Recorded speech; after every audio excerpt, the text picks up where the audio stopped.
నీ పోరడు ఏమైనా మట్టిలోనే ఆడతాడమ్మా. యువతల గుంజుకొచ్చిన ఆటే పోతాడు. కాళ్ళకు చెప్పులేసుకొని పోమ్మని ఎన్నిసార్లు చెప్పినా చూడు మొత్తం మట్టి దొక్కొచ్చినావు ఇంట్లకు. ఏ మట్టిన బోలినవురా? అంగిర్లాగు దుమ్ము దుమ్ము చేసుకొని వచ్చినావు. నెత్తిల చూడు మొత్తం ఉష్కనే. గిట్లనే కోపం చేస్తారు. చెప్తే వినకుంటే 4 సప్పరిస్తారు కూడా. కానీ గీడ చూడుర్రీ, మట్టి మసాజ్ మస్తుందిలే. జబ్బల నిండా బంక మట్టి కలిపి పెడితే పెయి నిండారా పూసుకుంటారు పో.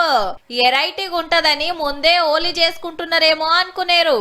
లేలే మడ్ బాత్ అంటారు. నిజామాబాద్ జిల్లా ఎడపల్లిలా 200 మంది యోగా చేస్తోళ్ళు గిట్ల మట్టి తానం చేసి ఎండల నిలబడ్డరు. మంచిగా పేయికి పట్టినాక ఇక జలకాలాడతారు. అట్లా అని ఇది ఉత్తమట్టి కాదుల్లా, 36 తీర్ల చెట్ల ఆకుల పొడి కలిపిండ్రట.